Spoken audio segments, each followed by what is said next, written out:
CBSE के junior assistant exam में ये जो general knowledge, current affairs and general awareness about the environment, ये जो क्वेश्चन आए थे, सामान्य ज्ञान, सामयिक मामले और पर्यावरणीय सामान्य जागरूकता। तो सबसे पहला जो क्वेश्चन है वो ये है कि कंसिडर द फॉलोइंग स्टेटमेंट्स। तो फर्स्ट चीज लिखी हुई है इस स्टेटमेंट में, compose is a type of temperate grassland. Compass शीतोष्ण घास भूमि ग्रासलैंड का एक प्रकार है, तो ये बात जो है वो गलत है। ये बात क्या है? गलत है। Compose is found in Brazil, तो ये बात जो है वो ठीक है। कंपास जो है वो ब्राजील में पाया जाता है। तो यहाँ पे जो है ये बताना था कि choose the correct answer from the codes below. नीचे दिए गए कूट में से सही उत्तर चुनिए। तो सिर्फ जो है केवल बी ही सही है, केवल बी ही क्या है? सही है।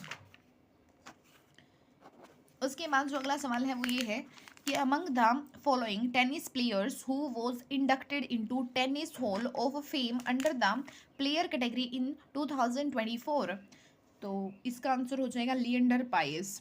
वर्ष 2024 में खिलाड़ियों की श्रेणी में निम्नलिखित में से किस टेनिस खिलाड़ी को टेनिस हॉल ऑफ फेम में शामिल किया गया है?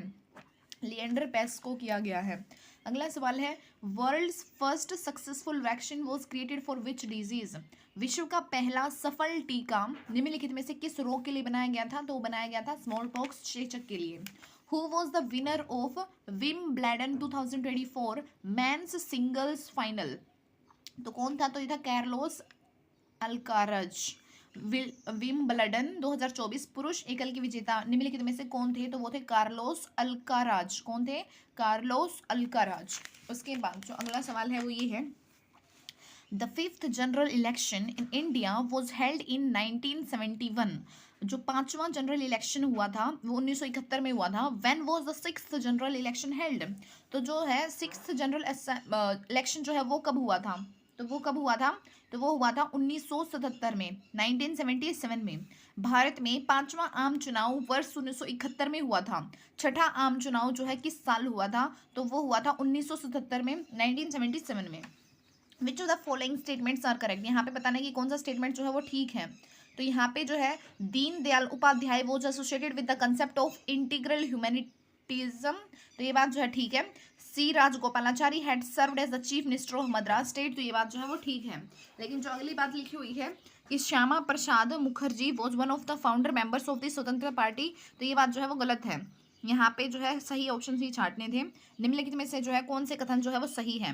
दीनदयाल उपाध्याय एकात्मक मानवतावाद की अवधारणा से जो है सहयोजित थे, तो ये बात सही है। सी राजगोपालाचारी ने मद्रास प्रांत के मुख्यमंत्री के रूप में कार्य किया था, तो ये बात सही है। श्यामा प्रसाद मुखर्जी स्वतंत्र पार्टी के संस्थापक सदस्यों में से एक थे, तो ये बात जो है वो गलत है। ठीक है, तो यहाँ पे जो है सही उत्तर छांटना था, तो ये यहाँ पे ए और बी जो है बस सही है। उसके बाद जो अगला सवाल है वो ये है कि data from which two Indian states was not directly fed into UDISCE plus portal of DOSE and L for the UDISE plus report 2023-24। तो तमिलनाडु एंड वेस्ट बंगाल ये जो है मतलब डायरेक्टली फेड नहीं करती है। ठीक है, ये खुद से फेड करती हैं। और ये जो केरला एंड वेस्ट बंगाल है, केरला एंड तमिलनाडु है, उड़ीसा एंड तमिलनाडु है, ये सभी जो है ये इंडियन स्टेट्स जो है वो मतलब डायरेक्टली फेड करती थी। यहाँ पे क्या पूछा गया कि UDISE प्लस रिपोर्ट्स 2023-24 के निम्नलिखित में से भारत के किन दो राज्यों के दत्त आंकड़े DOSE and LKUDISE plus portal में प्रत्यक्षतः प्रविष्ट नहीं किए गए हैं? तो तमिलनाडु और पश्चिम बंगाल के किए नहीं गए हैं। उसके बाद जो अगला सवाल है वो ये है कि what is the theme of the 2025 United Nations international year of cooperatives. तो इसका थीम रहा है cooperatives build a better world. Cooperatives build a better world. वर्ष 2025 संयुक्त राष्ट्र अंतरराष्ट्रीय सहकारिता वर्ष का कथ्य जो है वो कौन सा है? तो इसका कथ्य क्या है? सहकारिता से बेहतर जगत का निर्माण होता है। Cooperatives build a better world. उसके बाद अगला सवाल है, which of the following is or are the examples of a permanent wind in India. ये जो लू है ये सिर्फ गर्मी में चलती है जब टेम्परेचर ज़्यादा होता है एक पर्टिकुलर सीजन में। लेकिन जो वेस्टर्लीज होती है और ट्रेड विंड्स होती हैं ये अर्थ की रोटेशन की वजह से होती हैं, तो इस वजह से ये परमानेंट विंड है, ट्रेड विंड और वेस्टर्लीज। निम्नलिखित में से भारत में स्थायी पवन के उदाहरण जो है वो क्या है? तो व्यापारिक पवन ट्रेड विंड्स और वेस्टर्लाइज ये पश्चिमी हवाएं जो है ये परमानेंट मतलब स्थायी हवा है, पवन है। लेकिन कहीं लूसेंट की बुक में ये भी लिखा हुआ था कि लू भी जो है वो एक परमानेंट इंड है, तो एक बार इसको चेक कर लेना।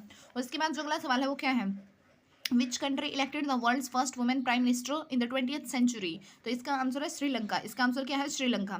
20वीं सदी में समस्त विश्व में से किस देश में सबसे पहले किस महिला को जो है प्रथम मंत्री के रूप में जो है वो निर्वाचित किया गया था, तो वो किया गया था श्रीलंका में। ठीक है, हमारे पड़ोसी देशों में से श्रीलंका में जो है मतलब ये जो है ना 20वीं सदी में सबसे पहले जो है श्रीलंका में ही भारतीय ना सॉरी मतलब पहली महिला प्रधानमंत्री बनी थी, तो ये चीज़ याद रह गई थी मुझे। उसके बाद जो नेक्स्ट सवाल है वो ये है, विच institution in India was established in 1993 in conformity with the Paris principles, तो वो है national human rights commission. Bharat की किस संस्था की स्थापना वर्ष 1993 में पेरिस सिद्धांतों के अनुरूप हुई थी, तो राष्ट्रीय मानवाधिकार आयोग।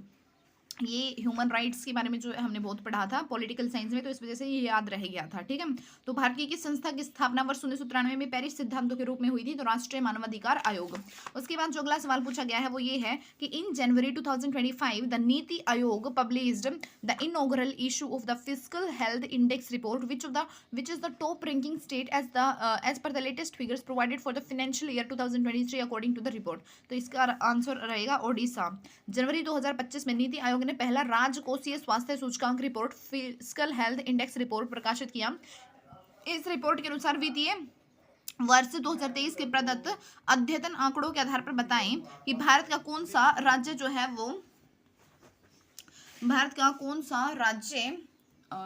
स्वास्थ्य सूचकांक के मामले में जो है शीर्ष स्थान पर रहा है, शीर्ष रैंक पर रहा है, तो वो रहा Odisha. Which of the following was recognised as a classical language in India in 2024, तो वो रहा है असमीज 2024 में। वर्ष 2024 में निम्नलिखित में से किस भाषा को शास्त्रीय भाषा के रूप में मान्यता दी गई है, तो वो दी गई है असमिया को। किसको दी गई है, असमिया को। In January 2025 the world meteorological organisation hosted the launch event for which of the following, तो वो है international years of glaciers preservation, UNESCO plus WMO host. ठीक है, ये जो है जनवरी 2025 में विश्व मौसम विज्ञान संगठन ने निम्नलिखित में से किस कार्यक्रम का शुभारंभ किया है, तो वो क्या है, अंतर्राष्ट्रीय हिमानी परिरक्षण वर्ष, international year of glacier preservation. अगला सवाल है, बिफोर जनवरी 1950 उत्तर प्रदेश वो जो ऑफिशियली नोन एज, तो इसको बोलते थे 1950 से पहले उत्तर प्रदेश को बोलते थे यूनाइटेड प्रोविंसेस। क्या बोलते थे, यूनाइटेड प्रोविंसेस बोलते थे। जनवरी 1950 से पूर्व उत्तर प्रदेश राज्य को शासकीय तौर पर निम्नलिखित में से किस नाम से जाना जाता था, तो बोला जाता था संयुक्त प्रांत, यूनाइटेड प्रोविंसेस। यूनाइटेड प्रोविंसेस, इसको कभी बचपन में पढ़ा था, यूनाइटेड प्रोविंसेस यूपी को बोलते थे। ठीक है, उसके बाद जो नेक्स्ट है वो क्या है, यहाँ पे क्वेश्चन पूछा गया है कि consider the following statement, scientists organise galaxies based on their shapes and physical features, तो ये बात सही है। Milky way is a type of lenticular galaxy, तो ये बात गलत है क्योंकि ये स्पाइरल शेप की है, ये भी बचपन में पढ़ा था।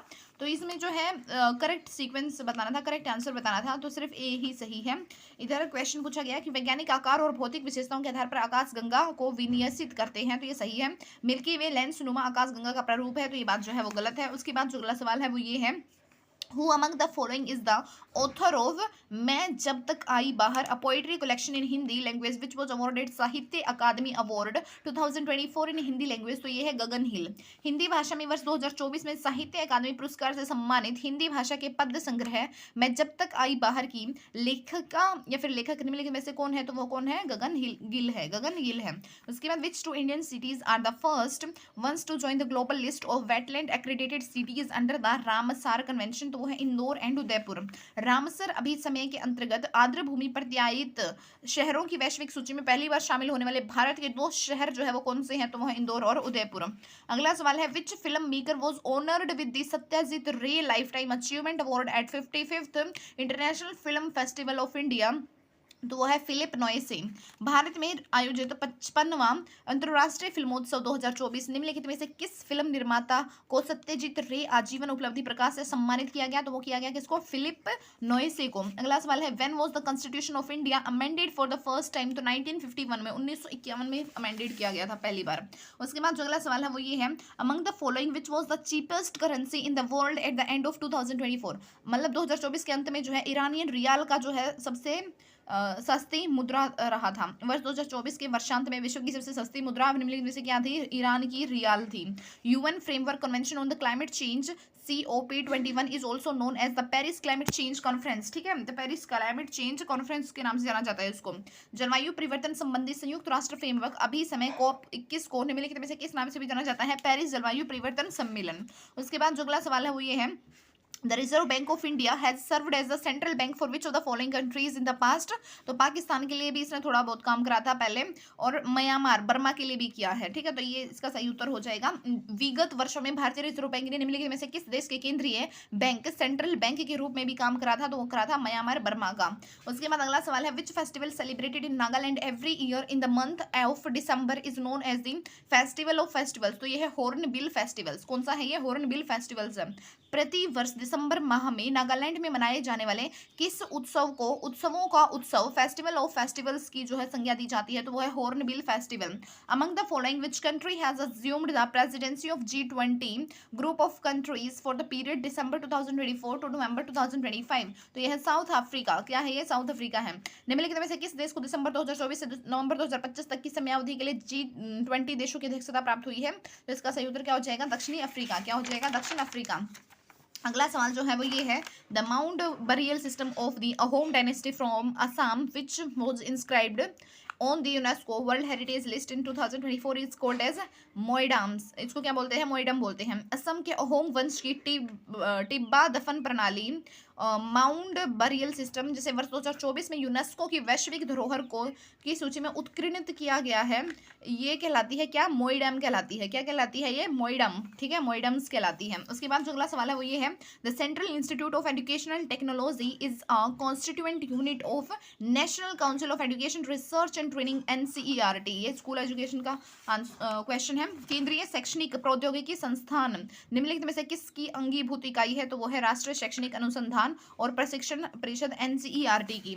उसके बाद अगला सवाल है, who among the following was awarded as a कीर्ति चक्र, the second highest peace time gallantry award on the eve of 76th Republic day of India 2024। तो ये किसको मिला है? मेजर मंजीत को। उसके बाद अगला सवाल है, which team won the 2024-2025 Vijay Hazare trophy. तो ये नेशनल लेवल का अवार्ड किसको मिला है? कर्नाटका को मिला है। वर्ष 2024-25 के विजय हजारे ट्रॉफी की विजेता टीम निम्नलिखित में से कौन सी है? तो वह कर्नाटका की। और ये विदर्भा, ये जो है रणजी ट्रॉफी इनको मिली थी। उसके बाद नेक्स्ट वो है, which of the following is a vernacular name of for the national aquatic animal of India. 2009 में ये जो है नेशनल एक्वेटिक एनिमल, ये डॉल्फिन जो है सूसू, उसका जो नाम है, इसको भारत के राष्ट्रीय जलीय पशु का देश स्थानीय नाम क्या है? तो यह है सूसू, ठीक है। Which of the following is a vernacular name for the national aquatic animal of India? तो दैट इज सूसू, ठीक है, ये याद रखने वाली चीज है।